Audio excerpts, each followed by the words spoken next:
तो हस्तो प्रक्षाल्याय नमः। इसको पीना है। ओम केशवाय नमः नारायणाय नमः माधवाय नमः। ओम केशवाय नमः नारायणाय माधवाय नमः। पी लो, हाथ धो लो।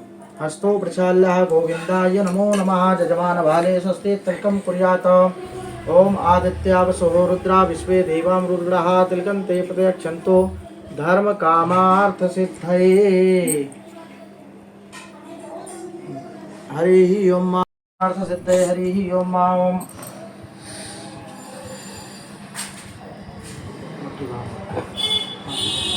तेन बद्धो बलिराजा दानवेन्द्रो महाबलः तेन त्वानि प्रतिपदनामि रक्षे माचल माचलः।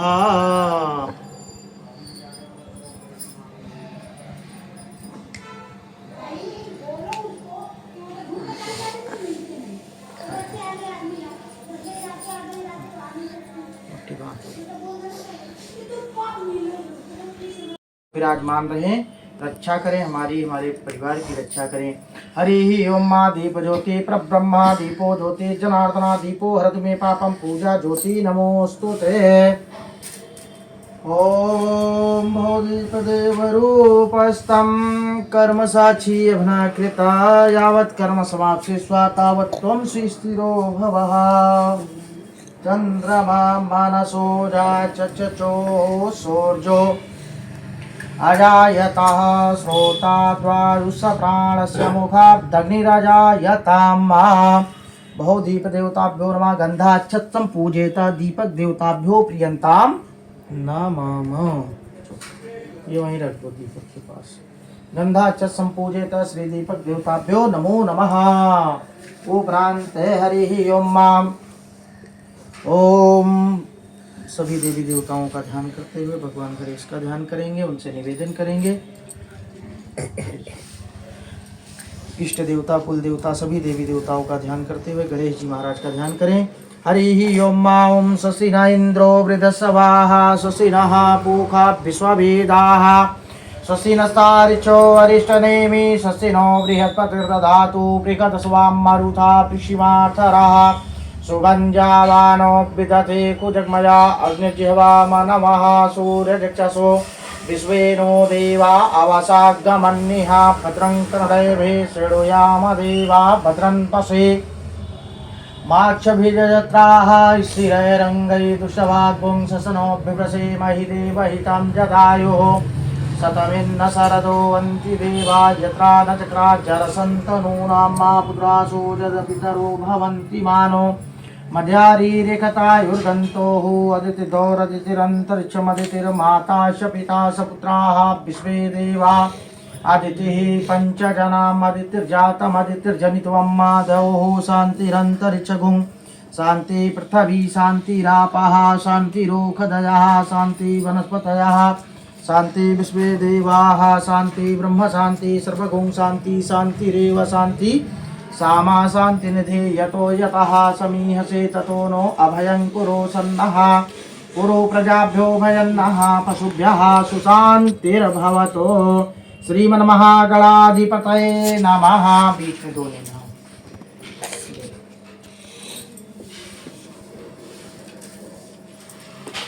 वाम हस्ते अक्षतानि गृहीत्वा उल्टे हाथ में अक्षत लीजिए। थोड़ा थोड़ा मैं नमः बोलूंगा तो चढ़ाते हैं, इसमें डालते हैं। ओम श्रीमन्महागणाधिपतये नमः। पूजयामि। लक्ष्मी नारायणाभ्यां नमः। उमा महेश्वराभ्यां नमः। वाणी हिरण्यवाभ्यां नमः। शची पुरंद्रवाभ्यां नमः। माधवेश्चरण कमलेभ्यो नमः। इष्ट देवताभ्यो नमः। कुल देवताभ्यो नमः। ग्राम देवताभ्यो नमः। स्थान देवताभ्यो नमः। वास्तु देवताभ्यो नमः। सर्वेभ्यो देवेभ्यो नमः। सर्वेभ्यो ब्राह्मणेभ्यो नमः। सिद्ध बुद्धि सहिताय श्रीमन्महागणाधिपतये नमः।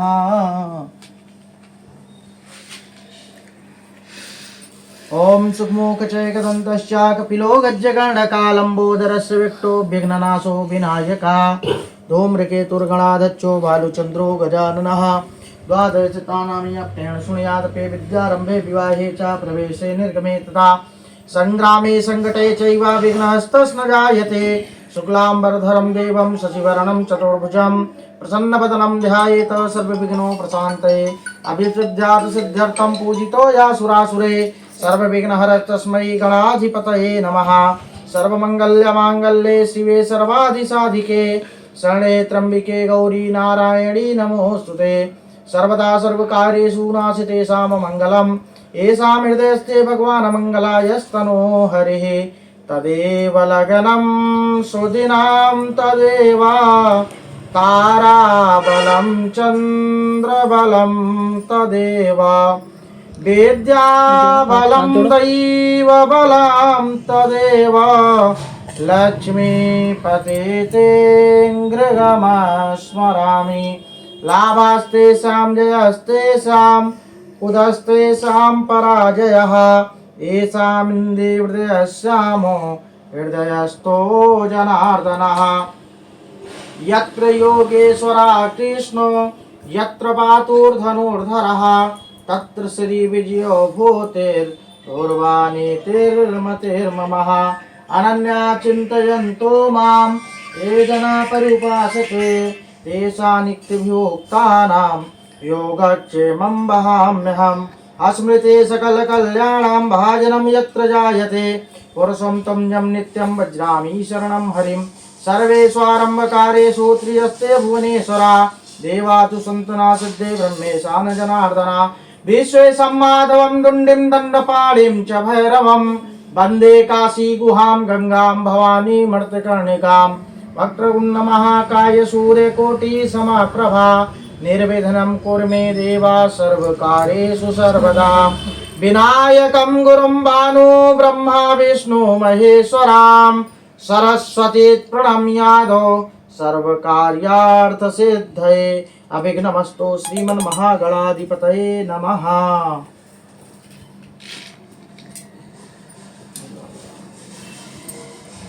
प्रांते महामंगलप्रद मासानां मासोत्तमे मासे मार्गशीर्ष मासे शुभे शुक्लपक्षे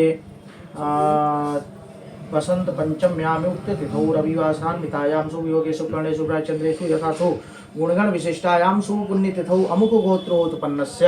कौन सा गोत्र है?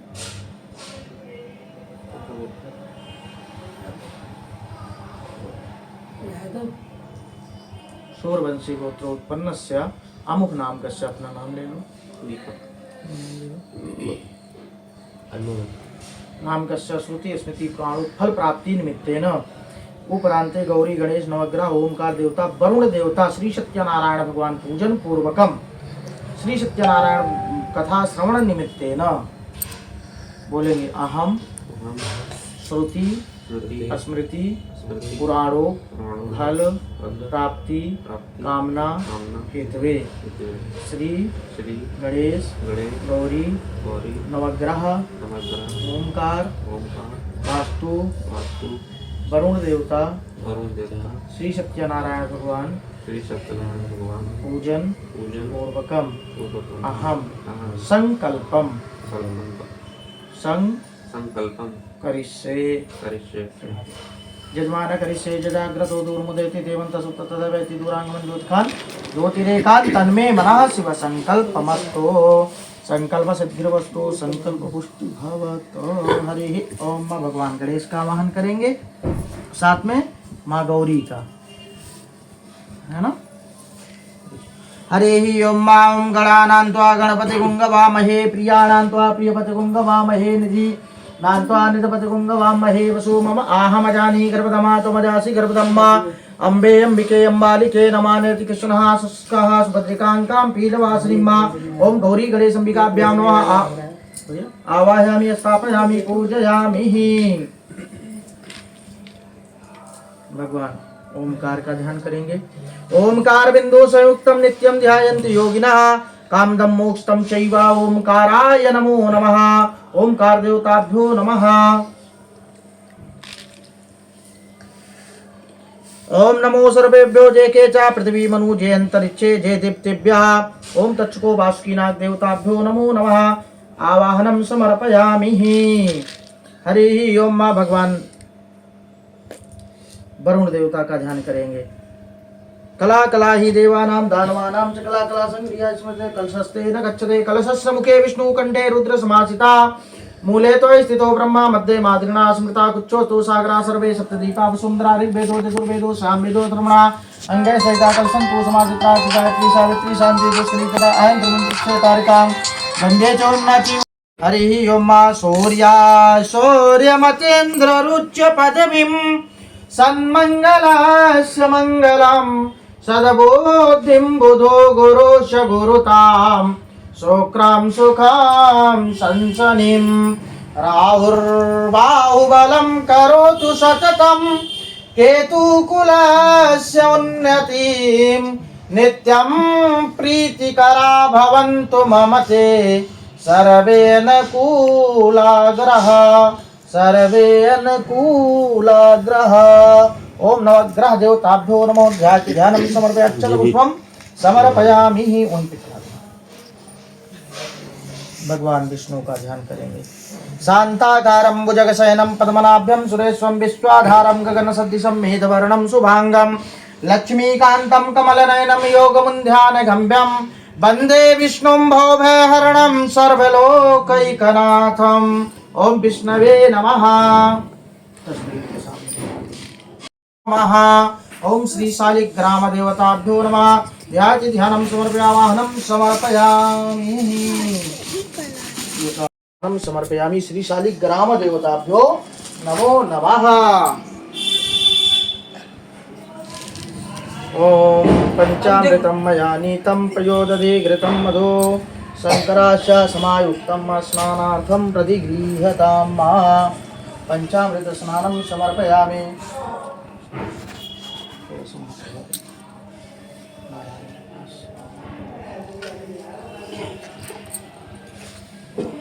उपरांते भो कामा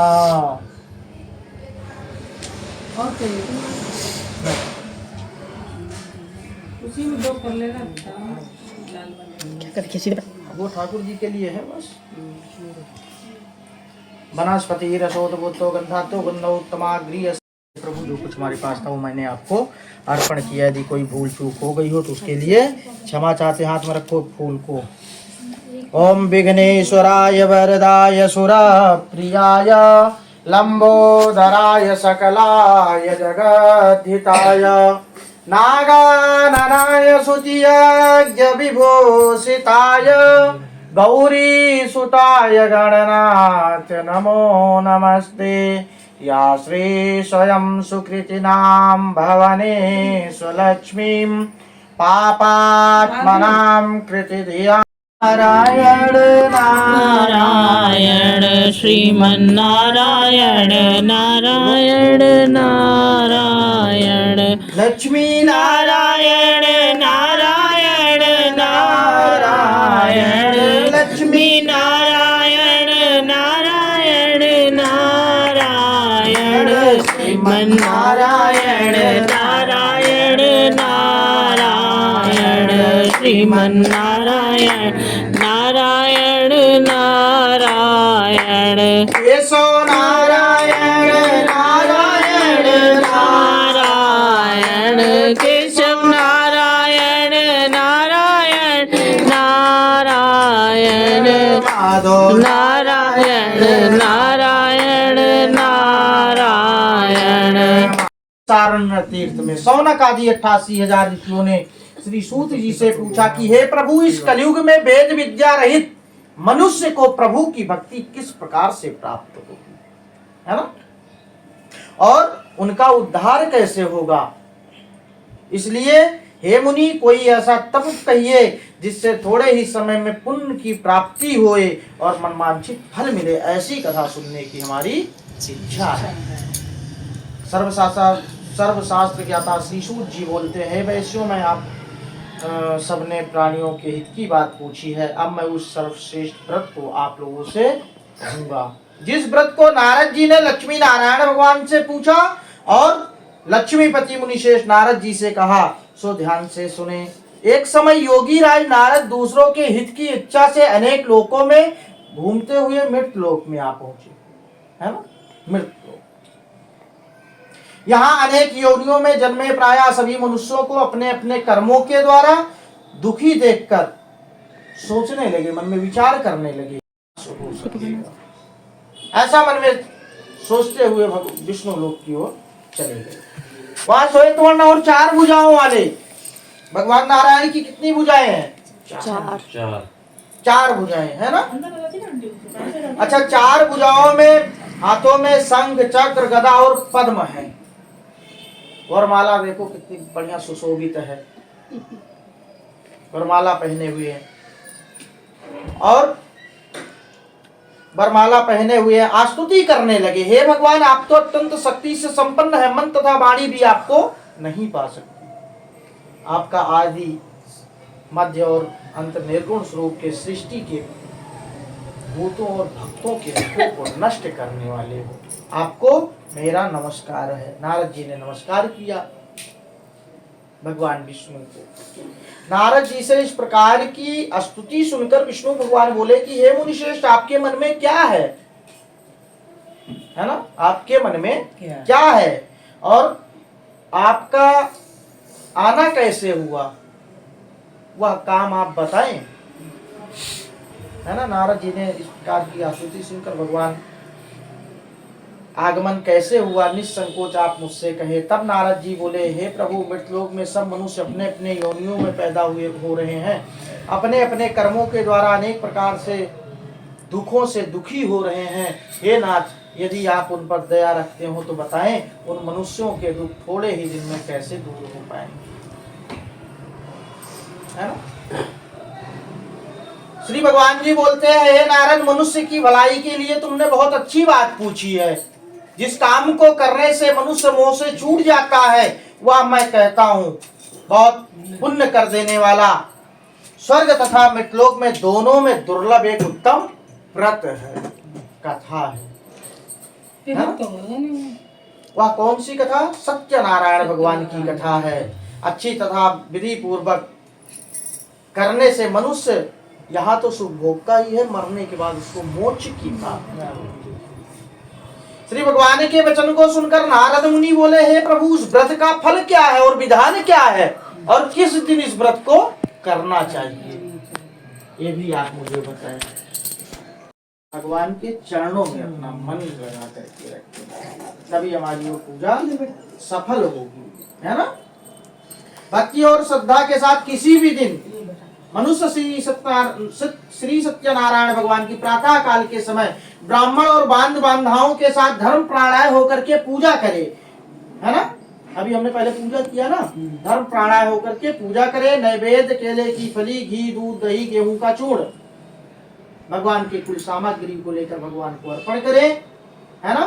पहले तो गेहूं का चूर्ण था, पहले साठी का चूर्ण था, है ना।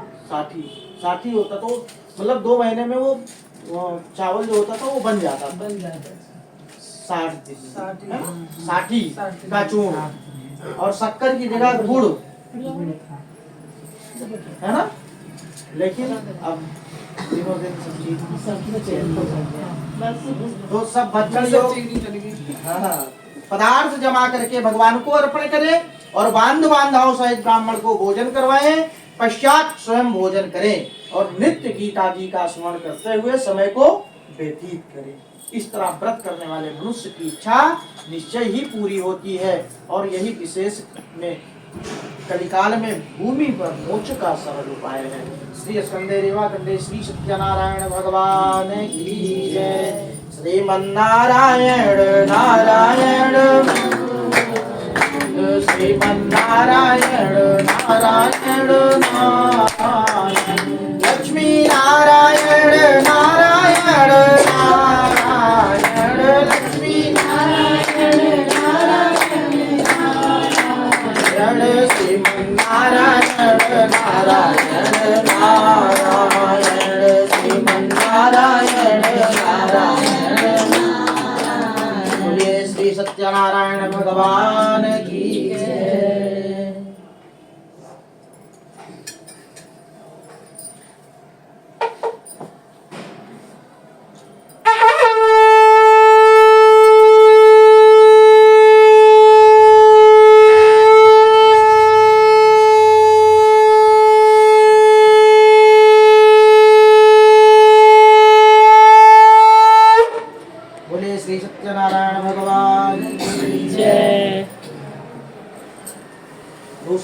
में प्रवेश करते हुए सूत जी कहते हैं, हे ऋषियों, पहले के समय में जिन्होंने भी इनका व्रत किया था उसका इतिहास मैं कहता हूँ, है ना। ध्यान से सुने, सुंदर काशीपुरी नगरी है ना, काशी बनारस जिसको कहा, तो भी हमारे उत्तर प्रदेश है ना, काशी बनारस। सुंदर काशीपुरी नगरी में एक अत्यंत निर्धन ब्राह्मण रहता था, गरीब पंडित। वह भूख और प्यास से बेचैन हुआ नित्य पृथ्वी पर घूमता रहता था। ब्राह्मण से प्रेम करने वाले भगवान ने ब्राह्मण को दुखी देखकर बूढ़े ब्राह्मण का स्वरूप धारण करके उनके पास आदर के साथ गए और पूछने लगे, हे व्यक्ति, क्यों पृथ्वी पर भटकते रहते हो, क्या कारण है। तो जो गरीब पंडित जी थे उन्होंने कहा, मैं गरीब ब्राह्मण हूँ, भिक्षा यापन करके अपनी जीविका चला रहा हूँ, है ना। तो कहते हैं कि श्रेष्ठ ब्राह्मण, यह सब मुझसे कहो, मैं सुनना चाहता हूँ।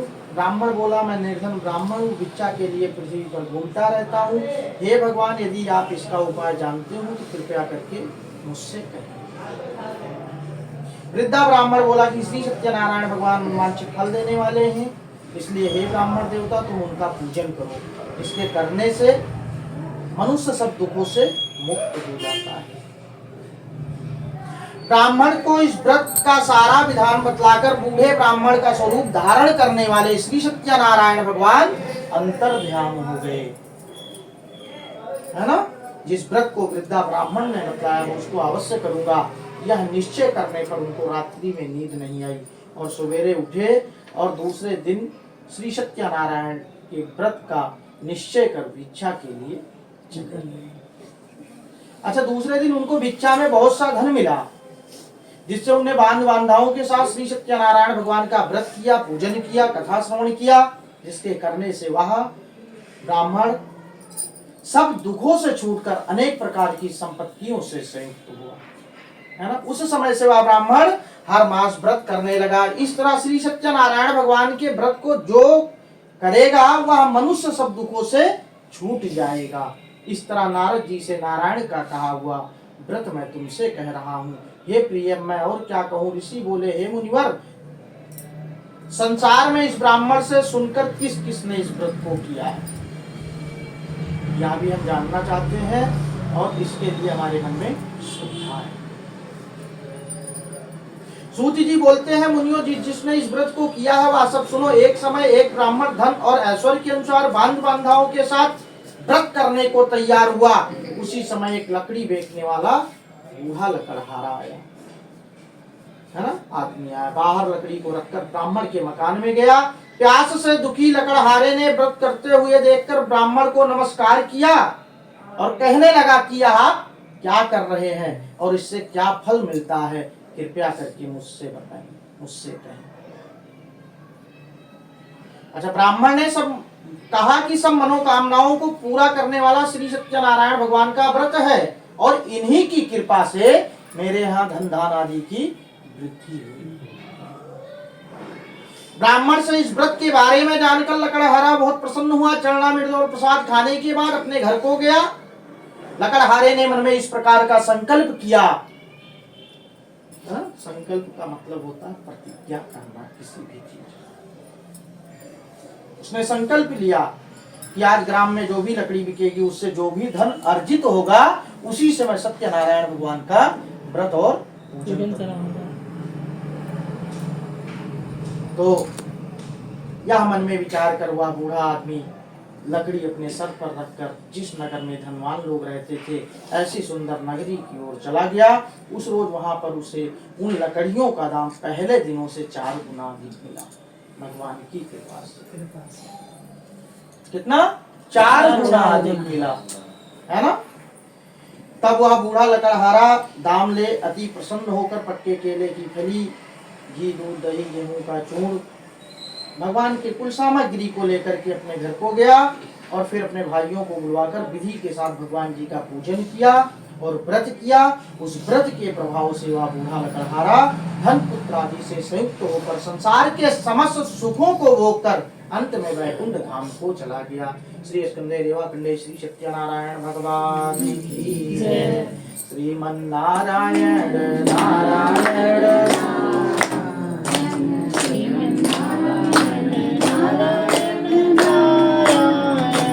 लक्ष्मी नारायण नारायण नारायण लक्ष्मी नारायण नारायण नारायण श्रीमन्नारायण नारायण नारायण श्रीमन्नारायण नारायण नारायण। ले ले फूल थोड़ा सा लेकर के रखे रहना आप लोग, लास्ट में चढ़ा दो। ले लो सभी सबको दे दो थोड़ा थोड़ा। एक तो ठाकुर जी के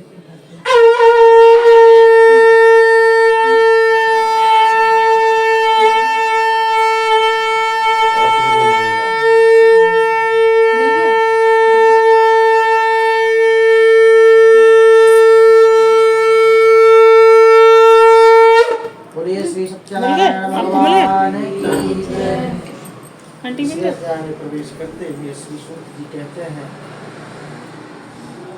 हे ऋषियों मुनियों, अब आगे की कथा कहता हूँ। पहले समय में उल्कामुख नाम का एक स्वान राजा था। वह सत्यवक्ता और जितेंद्रिय था। प्रतिदिन देवस्थानों पर जाता था, गरीबों को धन देकर उनके कष्ट को दूर करता था। उनकी पत्नी कमल के समान मुख वाली सती साध्वी थी। भद्रशिला नदी के तट पर उन दोनों ने श्री सत्यनारायण भगवान का व्रत किया। उस समय में वहां एक साधु वैश्य आया। उसके पास व्यापार के लिए बहुत सा धन था। वह नाव को किनारे पे ठहराकर राजा के पास गया और राजा को व्रत करते हुए देखकर विनय के साथ पूछने लगा कि हे राजन, भक्ति युक्त चिंत से आप क्या कर रहे हैं? मेरी सुनने की इच्छा है, सो आप मुझे बताइए। राजा बोले, हे साधु, अपने बांधवों के साथ पुत्र की प्राप्ति के लिए महाशक्तिवान श्री सत्यनारायण भगवान का व्रत कर रहा हूँ। किसके लिए? पुत्र की प्राप्ति के लिए। राजा के वचन को सुनकर साधु आदर के साथ बोला, हे राजन, मुझसे भी इसका सब विधान कहो। मैं भी इस कथा के अनुसार इस व्रत को करूंगा। मेरे भी कोई संतान नहीं है और इससे निश्चय ही होगी। विश्वास करोगे तभी तो होगी। विश्वास करना, तो उसको विश्वास करना कि मैं पूजा करूंगा तो मुझे भी कोई न कोई संतान प्राप्त होगा। तो राजा से सब विधान सुन व्यापार से नित्य होकर आनंद के साथ साधु अपने घर को गया। साधु ने अपनी स्त्री से संतान देने वाले इस व्रत और समाचार को सुनाया और अपनी पत्नी से कहा कि जब मेरे कोई संतान होगी ना, तभी मैं इस व्रत को करूंगा, है ना। साधु ने ऐसे वचन अपनी स्त्री लीलावती से कहे। एक दिन उसकी स्त्री लीलावती पति के साथ आनंदित होकर सांसारिक धर्म में प्रचलित होकर के भगवान सत्यनारायण की कृपा से गर्भवती हो गई और 10वें महीने में उसने एक सुंदर कन्या का जन्म दिया। और दिन दिन वह इस तरह बढ़ने लगी जैसे शुक्ल पक्ष का चंद्रमा बढ़ता है। कन्या का नाम लीलावती है। जब लीलावती ने मीठे शब्दों में अपने पति से कहा कि जो आपने संकल्प किया था कि मैं भगवान का पूजन करूंगा, अब आप उसे करिए, अब तो आपको संतान भी हो गई। साधु बोला, हे प्रिय, उसके विवाह पर करूंगा। अपनी पत्नी को आश्वासन देकर वह नगर की ओर चला गया। गिरिध में होकर वृद्ध को प्राप्त हुई। सब सखियों के साथ अपनी पुत्री को देखा तो तुरंत दूध बुलवा करके कहा कि पुत्री के वास्ते कोई सुखयोग वर देख करके लाओ, क्योंकि वो धीरे धीरे बड़ी हो गई है। वर देख करके लाओ। साधु की आज्ञा पाकर दूत कंचन नगर पहुंचे और वहां बड़ी खोज कर देखभाल कर लड़की के लिए सुखयोग वाली पुत्र को ले आए। उस सुखयोग लड़की को देखकर साधु ने अपने बांधवाओं सहित अपनी पुत्री का विवाह उसके साथ कर दिया, किंतु दुर्भाग्य से विवाह के समय भी इस व्रत को करने को भूल गए। तब श्री सत्यनारायण भगवान क्रोधित हो गए और उन्हें श्राप दिया कि तुम्हें दारुण दुख प्राप्त होगा। अपने कार्य में कुशल साधु बनी अजमाता से समुद्र के स्थित रत्नपुर नामक ग्राम में वहां दोनों ससुर जमाई राजा चंद्रकेत के नगर में व्यापार करने लगे। एक रोज भगवान सत्यनारायण की माया से वहां को जो राजा था उसका चोर धन चुरा कर भाग रहे थे, परंतु पीछे से देखा कि राजा के दूत हमारे पीछे लगे हुए हैं, तो धन को जो चोर था वो इन दोनों के पास रख दिया, जहाँ ये ससुर और जमाई ठहरे हुए इनके पास रख दिया। अच्छा, पीछे से राजा के दूत आए और देखा कि ये तो राजा का धन रखा है, तो इन दोनों को बांध के ले गए राजा के पास और राजा के समीप जाकर के बोले, यह दो चोर हम पकड़ कर लाए हैं, आप देख करके आज्ञा कीजिए। अच्छा, राजा की आज्ञा से उन्हें कठिन कारावास में डाल दिया गया और जितना धन लिए थे वो सब छीन लिया गया। उसी श्राप द्वारा उनकी पत्नी भी घर पर बहुत दुखी हो रही थी। घर पर जो धन रखा था उसे चोर चुरा कर ले जा रहे। शारीरिक व मानसिक पीड़ा तथा भूख प्यास से अति दुखित होकर अंत की चिंता में कलावती एक ब्राह्मण के घर गई। वहां उसने श्री सत्यनारायण भगवान का व्रत होते देखा, कथा श्रवण किया और फिर रात्रि को अपने प्रसाद लेकर के रात्रि को घर आई। तो माता ने कहा, अब तक तू कहाँ रही, व तेरे मन में क्या है? तो सुबह से गई थी और इस टाइम आ रही, कहाँ गई थी? उन्होंने कहा कि मैं एक पंडित जी के घर गई थी, वहां श्री सत्यनारायण भगवान का पूजन हो रहा था।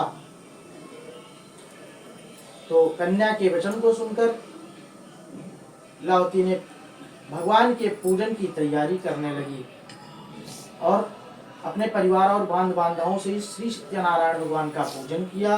वर मांगा कि मेरे पति और दामाद शीघ्र घर आ जाएं। साथ ही प्रार्थना की कि हम सबका अपराध प्रभु क्षमा करें। भगवान इस व्रत से संतुष्ट हो गए। अच्छा, उधर जो राजा चंद्रकेत ने इनको बंदी बना के रखा है, उनको भगवान ने रात में स्वप्न में दर्शन दिया और कहा कि ये दोनों तो निर्दोष हैं, उनको प्रातः होते होते छोड़ दो, नहीं तुम्हारा धन प्रातः समय नष्ट कर दूंगा। तो राजा से ऐसे वचन कहकर भगवान अंतर्ध्यान हो गए। प्रातः काल राजा चंद्रकेत ने, राजाओं की सभा पहले लगती थी, उनकी सभा लगी, वहां राजा गए और राजा ने कहा कि रात में मुझे स्वप्न आया है ऐसे ऐसे कि ये दोनों को जो तुम बंदी बना के रखे हो ये दोनों निर्दोष हैं, इनको छोड़ दिया जाए। तो वहाँ दोनों वाली पुत्रों को कैद से मुक्त कराकर बुलाया गया। दोनों आते ही राजा को नमस्कार किया। राजा मीठे वचनों से बोला कि हे महानुभाव, भाग्यवश ऐसा कठिन रूप प्राप्त हुआ, तुम्हें कोई भय नहीं है। ऐसा कहकर उन्हें नए नए वस्त्राभूषण पहनाए और जितना धन लिए थे उससे दुगना धन देकर के विदा किए और दोनों वैश्य वहां से अपने घर की ओर चल दिए। श्री स्कंदे रेवा कंडे श्री सत्यनारायण भगवान की जय। श्रीमन्नारायण नारायण लक्ष्मी नारायण नारायण भजमन नारायण नारायण नारायण भजमन नारायण नारायण श्रीमन्नारायण नारायण नारायण। सरस्वती नर्मदा सिंधु कावेरी जलेऽस्मिन् सन्निधिं कुरुः। शुद्धोदक स्नानं समर्पयामि। श्री बालकृष्णाय नमः। श्री राधावल्लभाय नमः। शुद्धोदक स्नानं समर्पयामि। माता जी अब उनको बढ़िया से तौलिया में साफ करके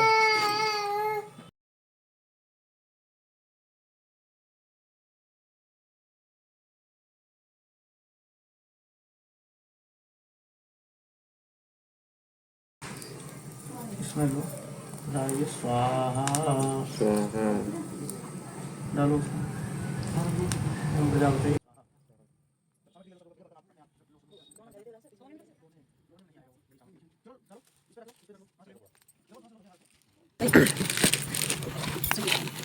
तो हम स्वाहा स्वाहा स्वाहा स्वाहा स्वाहा स्वाहा स्वाहा स्वाहा